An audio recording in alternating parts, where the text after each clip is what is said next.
What's up, everyone? Welcome to another episode of the Business Choreography Podcast. Today, we are talking about the power of a summit. And you've got both Michael and I today. He's going to join in just a second. And we're excited to talk about it. Let's cue the theme song and then we'll jump in. Listen, there's a lot to learn when growing and scaling your business. That's why we created the Business Choreography Podcast, where we talk about choreographing your marketing, operations, and sales into dynamic systems that increase your revenue and your impact. We'll explore solid business principles and discuss all things that make businesses dance to success with clarity. We'll help you figure out where the holes are in your business and what you can do to fix them. Think of us as your official business choreographers, aka your insider growth strategists. Remember, your choreography matters. Welcome to the Business Choreography Podcast.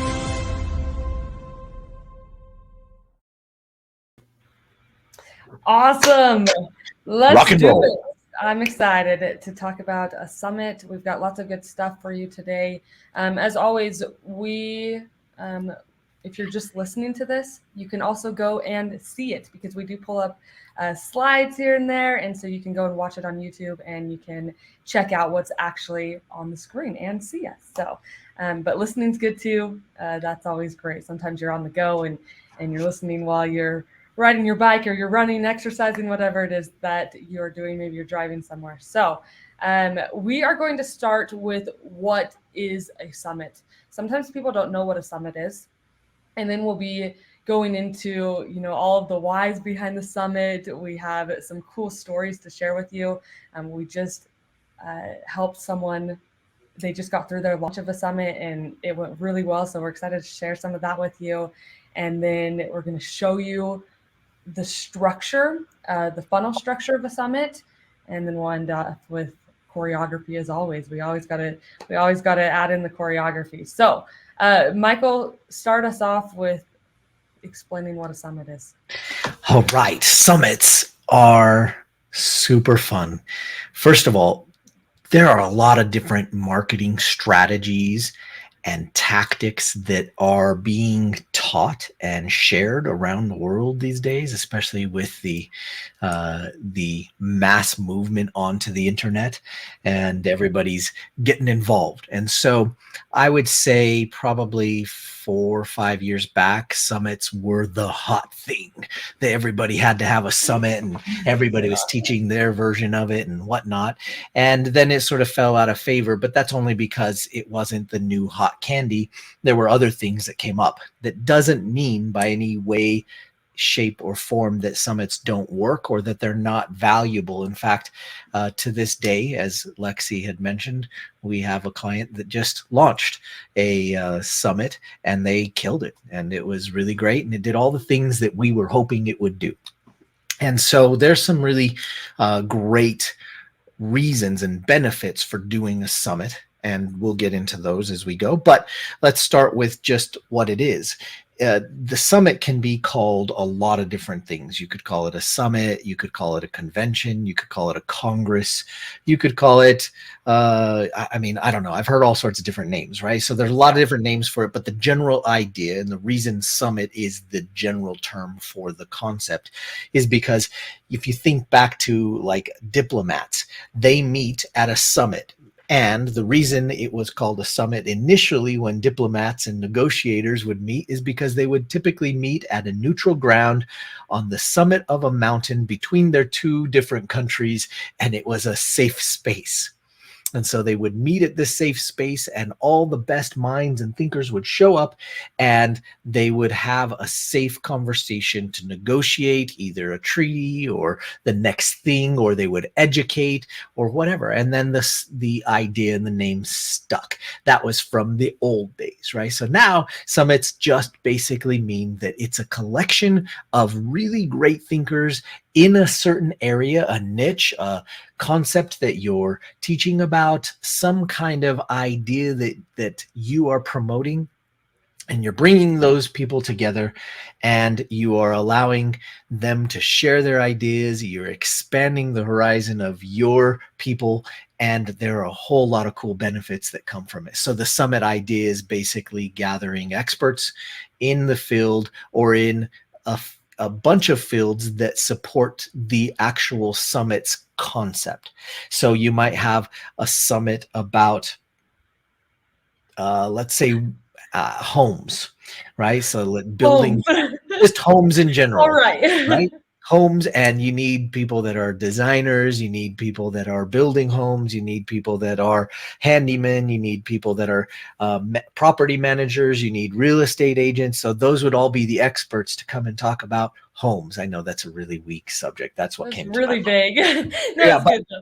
I but think that it's one brings in a bunch of different experts from a bunch of different concepts. Although you could have a personal development summit, and you could have a bunch of experts that were talking on a certain subject within personal development. So you could niche down really, really far and say, okay, this summit is about suicide prevention, and you have a whole bunch of different experts come in and talk about suicide prevention. Okay. It could be Now, about marketing, and you have a whole bunch of marketing experts that come in and have different strategies and tactics that they talk about within that summit.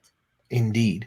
And it goes on and on. So you could niche down really super small, and you could have a whole bunch of people that wanted to talk about that thing for that small niche, or you could reverse it and your thing could be a specific niche, and you could have all the surrounding topics around your thing and have them all come. So there's a lot of different possibility and potential.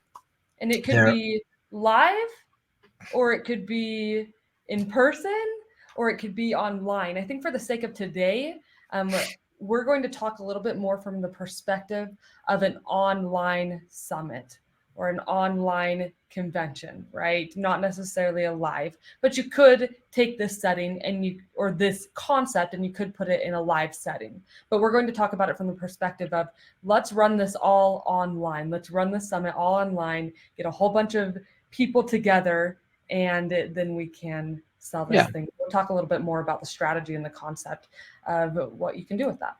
and we could take the exact principle and strategy that we're talking about, and you can apply it to an in-person summit as well. And it really So that's what I just be said. That's all that different, and right. initially that's how they were all done before pre-internet. And back in my day, we didn't have the interwebs.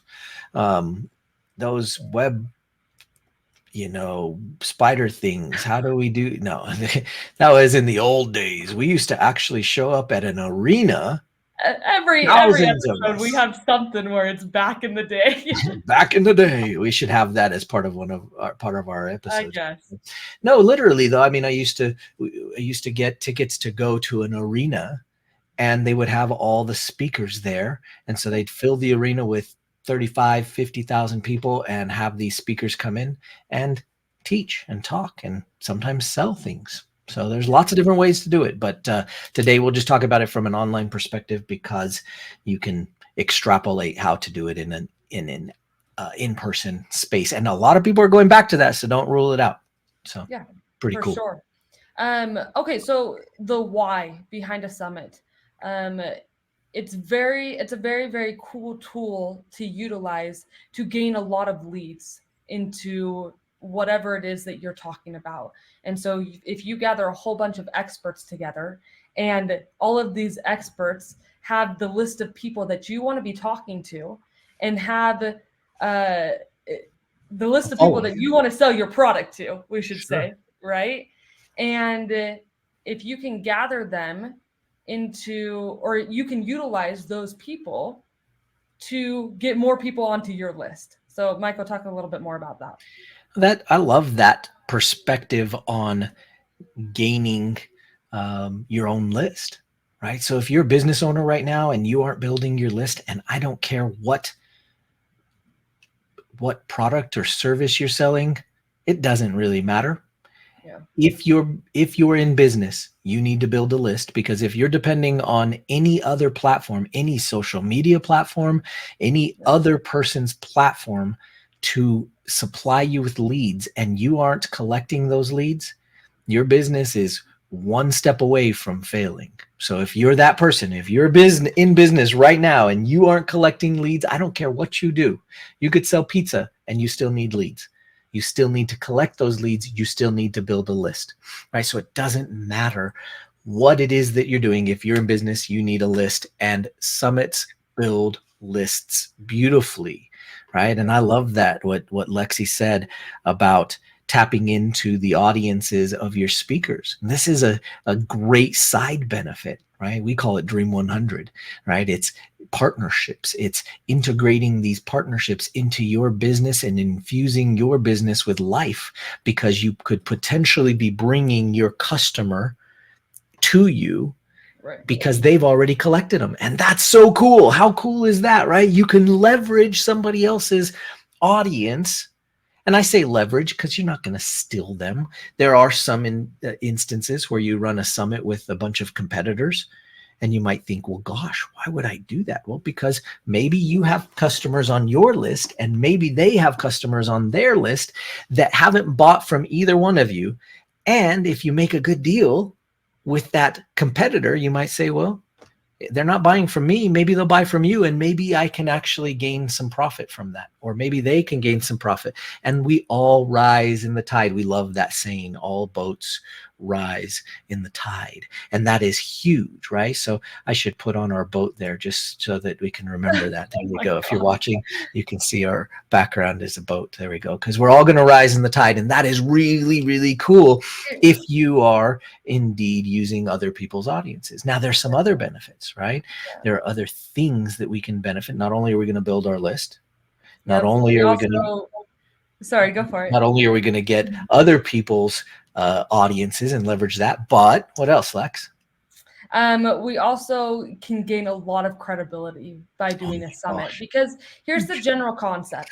When you run a summit, and again, there's lots of different ways that you can organize this, but the general idea is that you run a summit and you offer this ticket for free.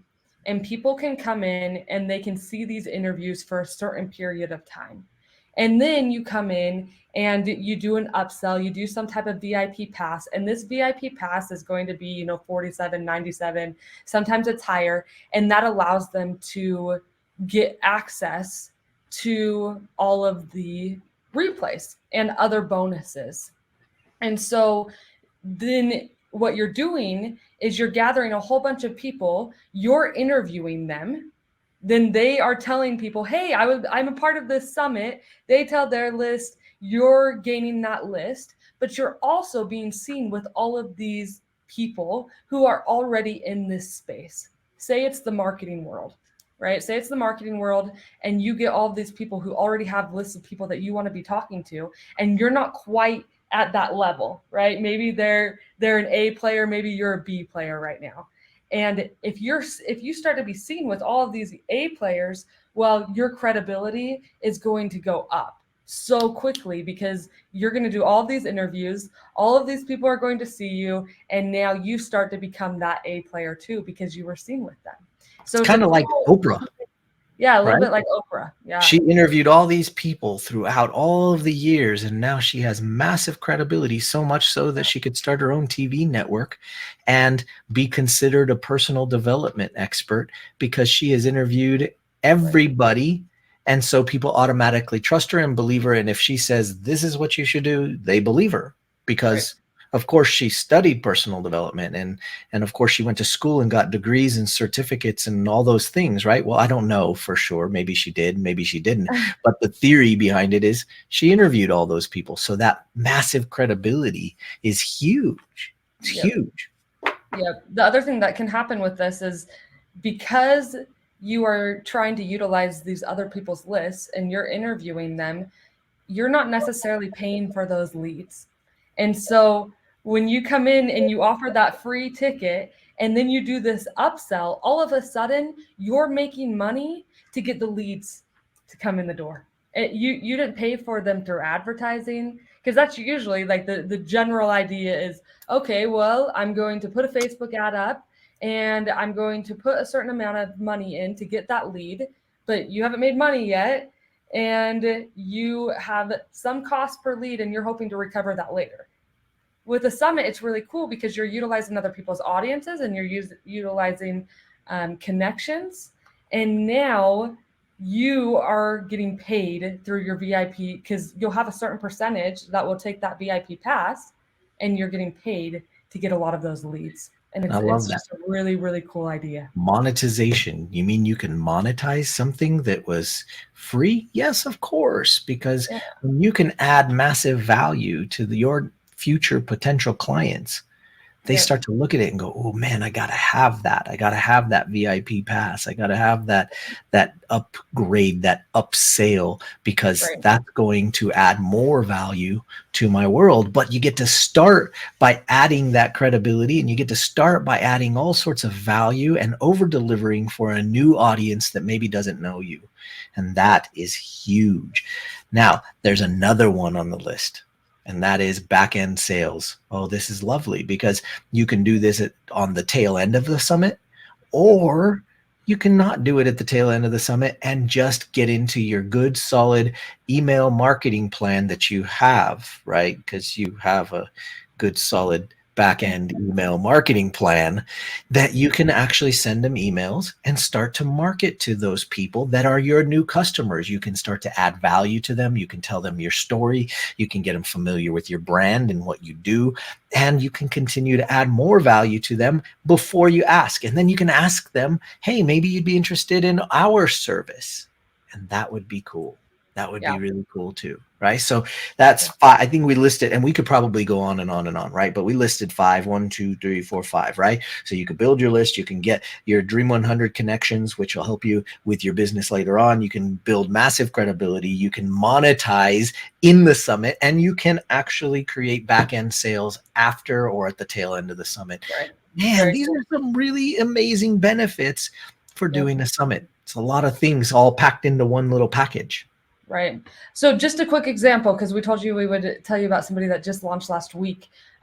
So she works with ballroom dancers, and her program is a whole program to help ballroom dancers get better and to attain a championship level. And so what she did is she did a summit that was called the World Pro-Am Female Summit. And so she called out exactly who her people were, and she got a whole bunch of judges in the industry and teachers, and she got them together and she did interviews with them, and then she sold it. So but that ticket was free to come and see those interviews for I think it was a 3-day event, so they could come, and each day there were 7 interviews, and then that day would close, and then day 2 there were another 7, and then that day would close. And so if they missed it, they'd want to get that VIP pass. And so she did that, and she made a lot of VIP sales. Plus, she grew her list massively, and she didn't pay for any of those leads. She has hundreds of new leads that she gets to talk to That and are the tell about her perfect lead product. for her They're product and perfect her for her program. product, right? And so it's really, really important as you're looking at doing a summit that you know what your back end is. You know exactly what that product is and who your people are, because then when you're doing a summit, you can call out all of those people, and then you can interview all the people who have your people. Your list grows, and now she can go and promote her main core product to those people. Plus, she made money throughout the summit, right? Because she had a certain percentage of these people who decided they wanted to see the free thing go, I can't watch all of this and I want all of these bonuses, so let me get the VIP pass for $97. And so she made thousands of dollars off of this summit before her core product, right? So very cool stuff that can happen with the summit, and it's a lot of fun. So should we show him the funnel structure, Michael? Yeah, let's get into the weeds just a little bit. I know, for some of you guys, it might be, might be pretty cool for you to be able to see a little bit into the weeds. And so we'll show you a little structure that we Again, if love. you're just listening to this, make sure to go check out the YouTube channel so you can see the structure. Absolutely. All right, I'll share that to the screen. Awesome. Okay, lead us through it, Lex. Cool. So this is a funnel, right? If you're not familiar with funnels, you should get familiar with funnels. But this is basically how the setup would look for the sale and for people to opt in. So as we look at it, um, we've got this first page here, and this is the opt-in page. And so this is where somebody would put in their name and they put in their email, and they haven't purchased anything, right? They're opting in to say, yeah, I want access to these interviews on these 3 days. And so there's the opt-in. Then it goes to the next page. This next page is what we call a one-time offer. So they're going through this funnel, and this one-time offer is their ability to get this VIP pass and to go, hey, you may not be able to see everything and you may want these bonuses. So if you want to make sure you can see everything, then get this VIP pass right now, and you can decide what that price point is, and they can put in their information, put in their credit card, and they can buy that VIP pass. Now they get access to a membership area. They don't have to worry about going and seeing it on the specific days. They have it all. Plus they have all of these cool bonuses because they purchased. But there's still all the people who got the free thing, right? So it goes opt-in, then it goes OTO, and you can see the members area down here. That's what would happen if they purchased. Then they would go to a members area, and they would initially they'd go to an order or to a thank you page, and then they'd get sent to their members area. If they don't get the OTO, then there's a button on there that says, no thanks, I'm just going to watch the free version. And then they'd come over to this thank you page where it would continue to try to get that person to buy the VIP pass. So it'd say thank you, and then come and join our community, and make sure to check your email, and here's another opportunity to get the VIP pass. And so it'd have all of those things on the thank you page. And then they would get an email, and we would make sure that we come in here and we go, hey, you're a part of the summit. We want to send them a few emails and go, hey, you're a part of the summit. We're excited to see you. Don't forget that it's this day. And we just want to make sure that they're still going to come, because you're promoting it probably 2 weeks before, and they could sign up on the first day of the 2 weeks, and maybe it's 2 weeks later. Well, you want to keep making sure that they stay engaged and they're going to come.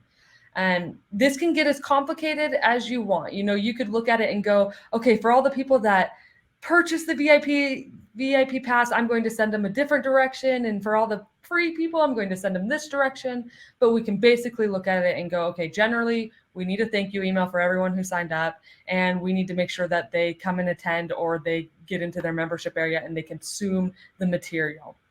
Now, from there, this is a general way that you can think of it, but you from the summit, you could send them through a whole sequence that is going to get them to your next product. But there's different ways to do it. You could do a webinar. We're not going to get into that too much. I don't want to overwhelm you too much. So we're not going to get into that. So we'll just leave that alone. But let's come up here to the day one. Michael, you want to talk about the day one pages, day 2, day 3, all of that? These are pretty cool because this allows you to be able to sort of gate your content. And I mean that in a positive way. I want you to think about it this way. We're going to over deliver so much. That's the goal. We want to over deliver to our new potential clients.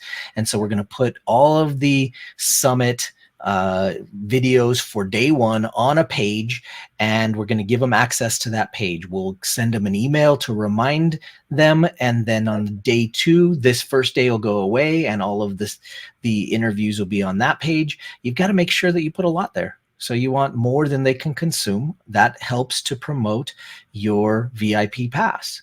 And you're over delivering. So it's kind of a win-win scenario, right? And then you've got your day 2. At the end of that, it goes away. Of course, you have emails each day letting them know that they can have access to that for the day. At the end of the day, the page goes away and it moves to the next day.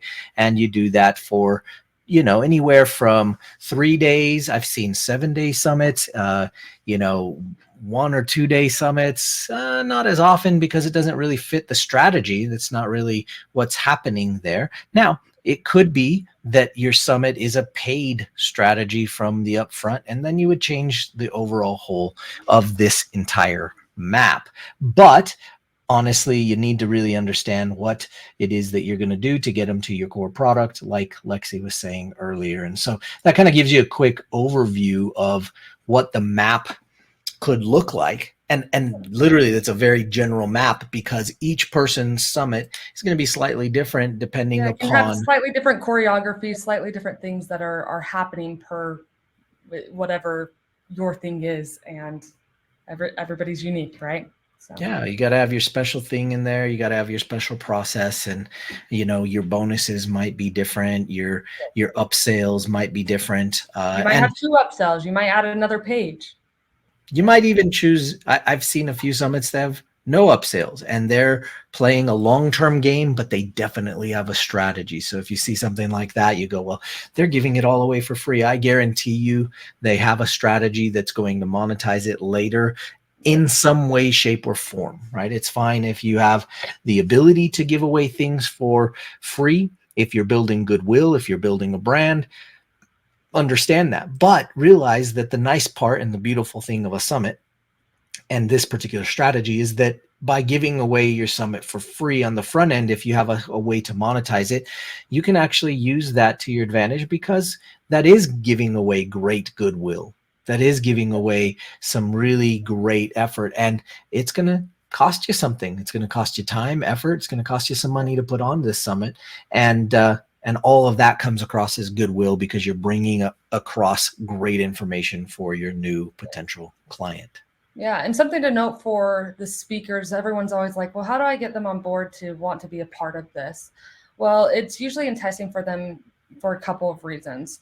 One, they want access to all of those people as well, and you're giving them a platform to be able to talk to all of these other people's lists as well, and to promote their thing and to get in front of them. So usually just that is enticing enough for them. Exposure Yeah. is huge. Yeah, it's just exposure for them. The second thing is, a lot of times people will give an affiliate commission to those speakers. So if you're doing the VIP pass, a lot of times people give 50% to anybody who they get to come into that summit. And there's lots of ways to track that. With the summit that happened last week that we were a part of, that's how it was, right? So all those speakers got an affiliate link, and whoever clicked on that link that came from them, they would get a commission on those, and they would have to get the upsell, right? It's not just if they come in for free, they also purchase that VIP pass. So that's usually why they are excited to be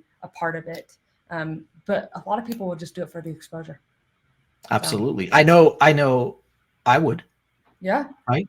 So it's you've got to understand that if you can get in and talk to a group and an audience and get yourself exposed to other people's audiences, this is super valuable, right? Now you add the cherry on top of getting a commission, and now, hey, that's pretty good. And until you're potentially a headliner, right? If you're Tony Robbins, you can charge whatever you'd like to come in and speak at an event. Because he's going to bring millions of people. Right. Right. Because his list and he knows that. Yeah, he knows that he can. So he knows that he is that valuable that he can do that. So yeah. So I highly suggest, if you are invited to be a speaker, unless you have a very huge following and you have something that you can bring, then just go get the exposure and do it for some goodwill. A huge following, like, just say yes. Absolutely. We like to say yes to a lot of things, because everyone's on a different journey, and you just say yes. We're definitely under that mindset. Absolutely. I love that. And you know who else is a big proponent of that was John Lee Dumas. Huge, yeah. And I remember hearing him say that, and because he said that on a podcast that I heard, it intrigued me, and I thought, gosh, I got to connect with him. And sure enough, it was doable, right? Yeah. Because he had a good perspective on it. And so just understand that you've got to get out there, and you got to get yourself some exposure. And so do the people that you are working to promote and give them exposure. Yeah, for sure. Okay. So we always like to bring it back to choreography, right? And so this is a piece of choreography that you can run inside of your business to get leads. And the choreography is really, really important. the choreography of connecting it to your core product, the choreography of making sure that all the little pieces are connected and working together. But again, it's one piece of choreography that you can run. There's so many different pieces that you can do. Michael, you want to talk a little bit more about that? Choreography can be anywhere from beginning to advanced, and depending on, in the past we've worked with startups that just needed some basic choreography, but we call it basic. To them, it was like, wow, this is amazing, because we needed the understanding of how to pull all those pieces together. But sometimes, if you think about it from a dancer's perspective, even the professional dancers hire other professional choreographers to come in and choreograph their dances, because they know that professional choreographer can come in and see from the outside. And so on that note, determine where you're at and what type of choreography you need. And if you need some help, reach out, let us know. For sure. All right. Thank you so much for joining us on this episode of the Business Choreography Podcast. As always, if you enjoyed this, make sure to take a screenshot, tag us on social media, let us know, share it with your friends, and make sure that people know about it. Thank you so much for being here. Peace out. The choreography your business is running can determine whether you can grow and scale to the next level. It's so easy just to take business day by day, but that can leave you putting out fires and keep you from growing. Find out how the choreography for your marketing, operations, and sales can raise your revenue and create more impact. Schedule a growth strategy analysis call with us today. Go to bizchoreo.com to book your time.